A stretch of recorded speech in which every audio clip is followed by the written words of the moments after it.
Everyone. So ఇక్కడ చూడండి, frame centre చేస్తే ఇక్కడ there are no frame have be select అని వస్తుంది కదా. ఫ్రేమ్ని ఎలా సెలెక్ట్ చేసుకోవాలనేది ఇప్పుడు నేను వీడియోలో చూపిస్తున్నాను.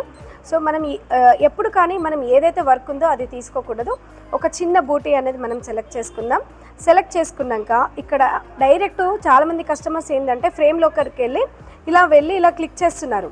దీనివల్ల ఏమవుతుందంటే ఫ్రేమ్ వచ్చేసి డగడగడగడగడగా అని కొట్టుకుంటుంది. అలా కాకుండా నేను చెప్పిన విధంగా మీరు చేయండి, ఈజీగా మీకు వచ్చేస్తుంది. సో మీరు ఇక్కడ ఏదైతే ఫింగర్ గుర్తుందో దాన్ని క్లిక్ చేశాక ఇక్కడ మనకి నేను ఏదైతే చూపిస్తున్నానో దాని ప్రకారంగా మీరు వెళ్ళండి. సో మనం క్లిక్ చేశాక ఇక్కడ సెన్సార్ స్టేట్స్ టెస్ట్ అని ఉంది కదా, దీంట్లో వెళ్ళాక ఇక్కడ చూడండి ఇవి రెండు మనకి గ్రీన్లో ఉండాలి. సో ఇది వైట్ ఉండడం వల్ల మనకి ఆ ఫ్రేమ్ సెంటర్ అనేది కనిపించట్లేదు.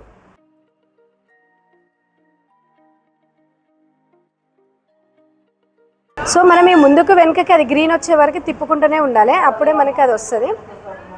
సో ఇక్కడ మనకి ఇలా వచ్చాక మళ్ళీ బ్యాక్ వెళ్దాం.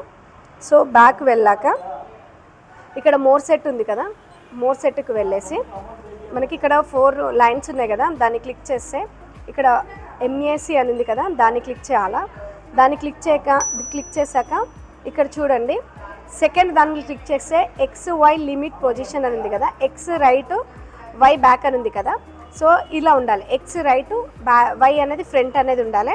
సో మనం బ్యాక్ వచ్చేసి మొత్తం టోటల్ బ్యాక్ వచ్చాక మళ్ళీ మనం ఫ్రేమ్లోకి వెళ్ళి ఫ్రేమ్ నన్నులోకి వెళ్ళి మనం 800x500 అనేది తీసుకోవాలా.